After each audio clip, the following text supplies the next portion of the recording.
Mirë se erdhët. Tani, çfarë lidhje ka një filozof gjerman I njohur për pesimizmin e tij me disa mendimtar romak të lashtë? E po, tingëllon e çuditshme, por bashk ata na japin një nga udhëzuesit më të fuqishëm për të gjetur qetësi në këtë botën tonë kaotike. Le t'i hyem temës. E keni parasysh atë ndjesin? Arrin diçka që e ke dashur prej kohësh dhe për një moment ndihesh mirë, por pastaj vjen dëshira tjetër. Duket sikur jetojmë në një horizont që gjithmonë premton më shumë, por kur nuk na lë të ndjehemi mjaftueshëm. Është një pakënaqësi e vazhdueshme që na ndjek pas, apo jo? Pra, pyetja që shtrohet është kjo. Pse? Pse nuk jemi kurrë të kënaqur? E po, përgjigja, dhe këtu gjërat bëhen interesante, vjen nga një burim krejt I papritur. Nga dy filozofë të ndara nga 2000 vjeçar, që në teori nuk duhet të kishin asgjë të përbashkët, por që, çuditërisht, e pan problemin në të njëjtën mënyrë. Le t'i takojmë protagonistët tanë. Pra, fillimisht, le t'i prezantojmë.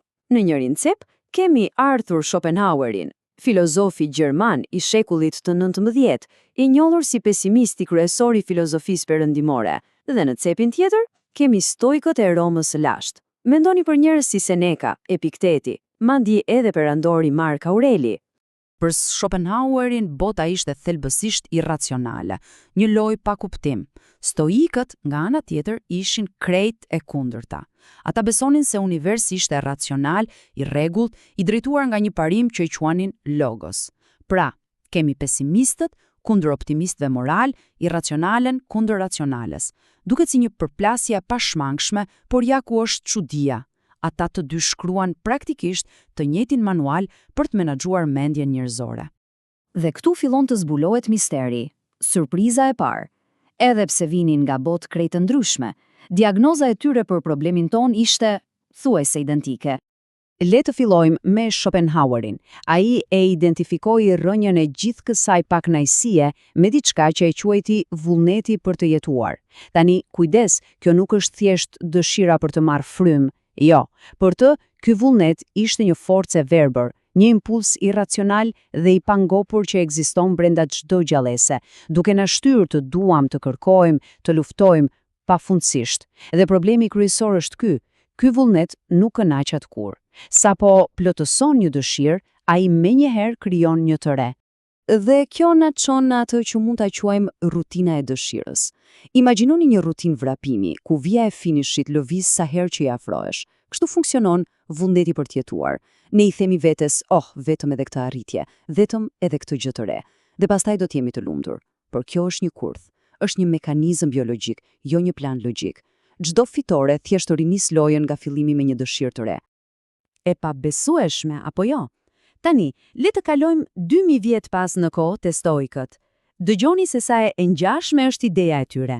Epikteti thoshte se nuk janë gjërat ato që na shqetësojnë, por gjykimet tona për ato gjëra.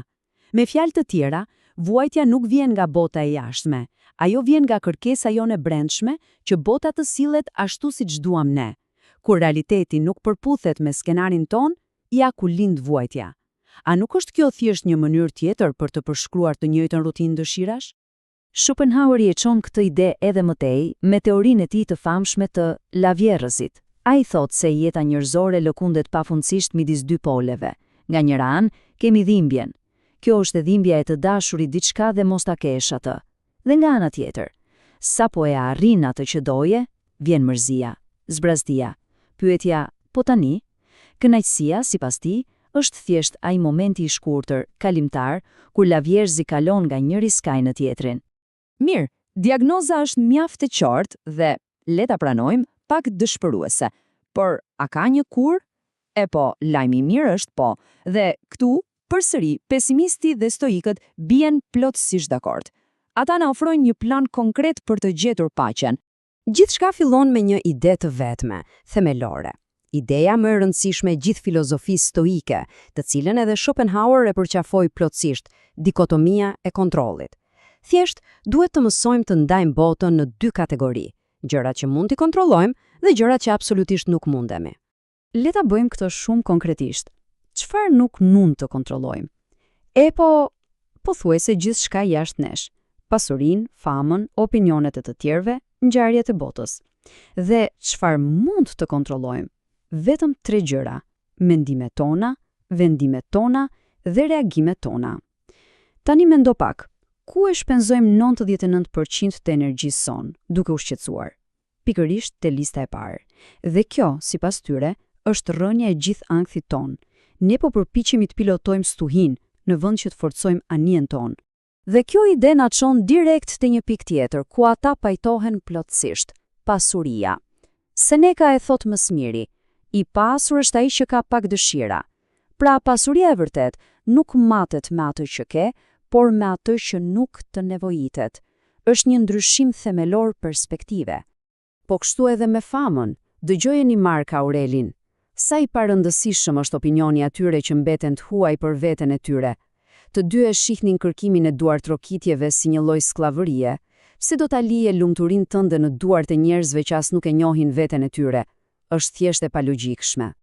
Kështu, zgjidhja e tyre e fundit dhe e përbashkët është kjo: ndërtoj një qytet të fortifikuar brenda vetes. Çfarë do të thotë kjo?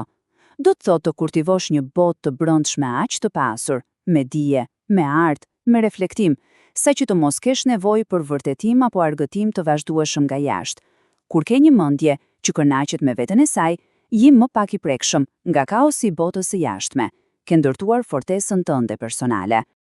Tani, para se të vazhdojmë, duhet të bëjmë një dallim shumë të rëndësishëm.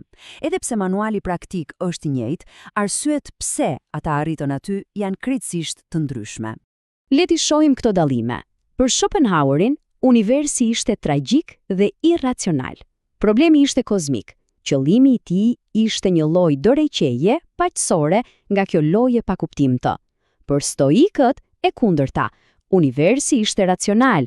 Problemi ishte gjykimi ynë i gabuar. Qëllimi i tyre nuk ishte dorëheqja, por virtiti, të jetosh në harmoni me atë rend racional. Pra, ata arritën në të njëjtin stacion, por nga trena që vinin nga drejtimet krejt të kundërta.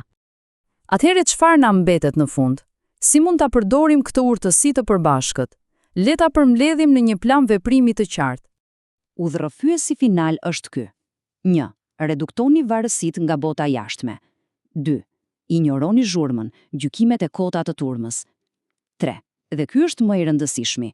Fokusohuni ekskluzivisht te ajo që mund të kontrolloni, mendimet dhe reagimet tuaja.